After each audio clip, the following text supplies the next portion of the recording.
Baik, saya awali. Assalamualaikum warahmatullahi wabarakatuh.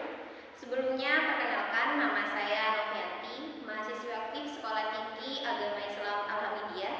Di sini saya bertugas sebagai moderator dalam tugas presentasi mata kuliah Azwaja An-Nabiyin dan Kepesantrenan yang diampu oleh dosen Bapak Ahmadi, Sarjana Pendidikan Islam, Magister Pendidikan. Di sini saya tidak akan sendirian, saya akan ditemani oleh 3 teman kelompok saya yang nantinya akan menjadi presentator dalam tugas ini, yang mana kita akan membahas topik tentang perkembangan munculnya gerakan radikalisme agama dan perkembangannya di Indonesia. Ada 4 poin penting yang akan kami bahas, yang mana poin pertama kita akan membahas tentang definisi Islam radikal. Poin yang kedua, yaitu kita akan membahas latar belakang munculnya gerakan radikalisme agama di Indonesia.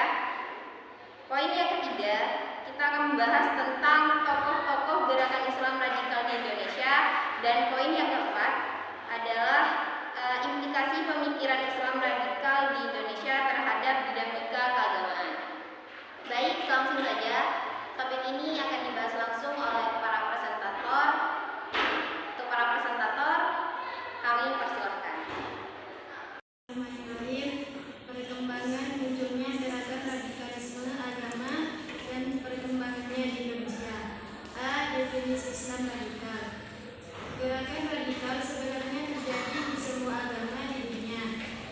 Dalam setiap agama selalu terdapat kelompok minoritas yang menunjukkan ekstrim dan radikal.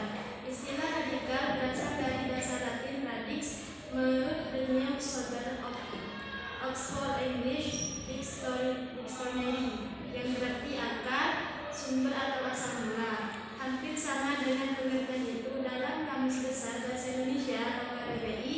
Radikal diartikan sebagai pemahaman secara mendasar atau sampai kepada hal yang prinsip dan maju dalam hal pola pikir atau tindakan dalam perspektif ilmu sosial. Istilah radikal erat kaitannya dengan sikap atau posisi yang menggambarkan perubahan dengan jalan menghancurkan secara total dan menggantikannya dengan sesuatu yang baru sama sekali berbeda.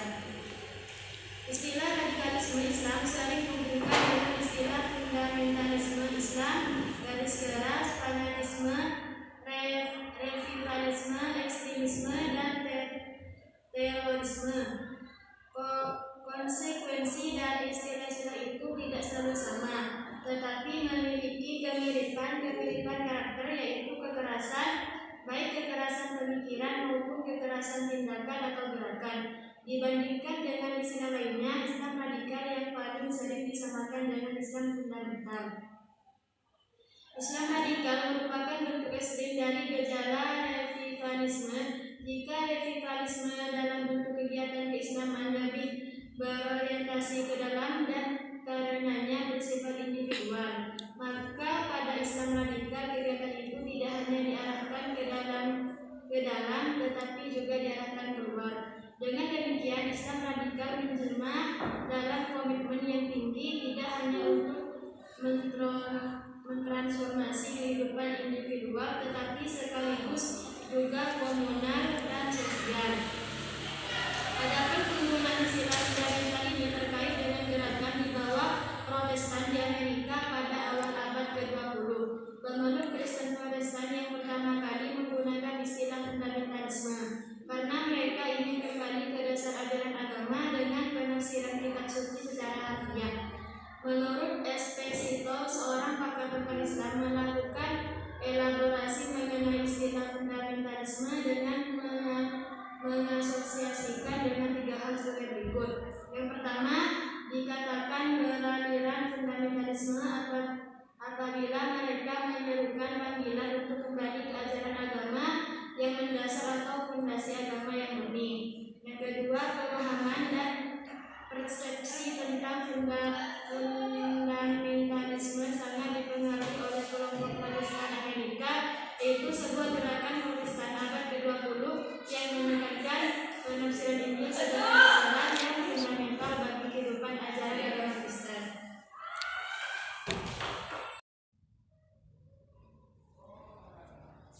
Bismillahirrahmanirrahim. B.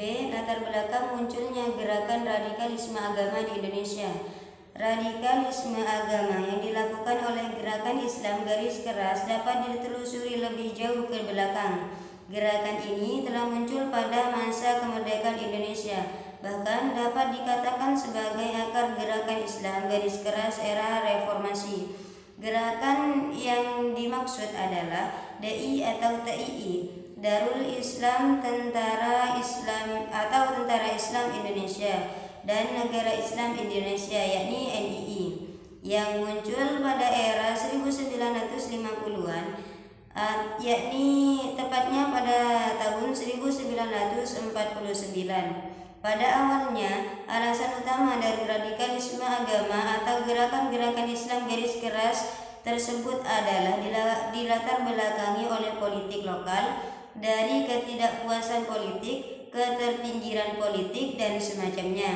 Namun, setelah terbentuknya gerakan tersebut, agama meskipun pada awalnya bukan sebagai pemicunya, kemudian menjadi faktor legitimasi maupun perekat yang sangat penting bagi gerakan Islam garis keras.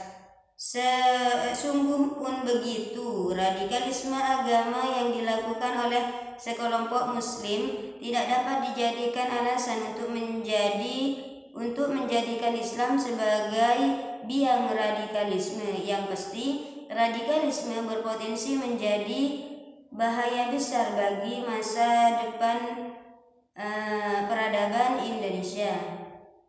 C. Tokoh-tokoh gerakan Islam radikal di Indonesia.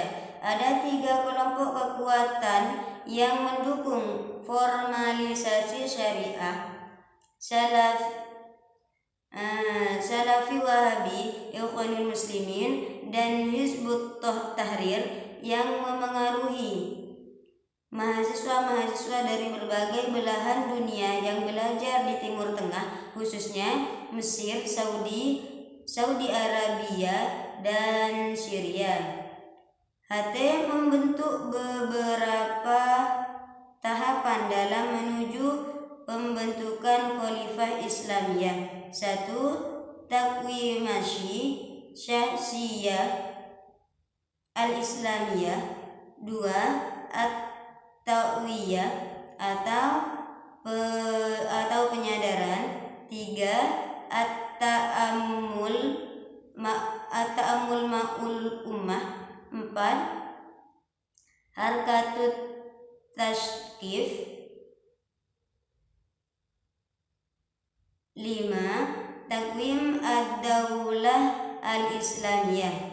Ijtihad para pemimpin HT sendiri sesungguhnya banyak yang kontroversial, tetapi karena proses transfer pengetahuannya sangat tertutup dan ketat, maka kemungkinan besar kader-kader HT tidak mengetahuinya. Inilah yang membuat kader-kader mereka menjadi radikal.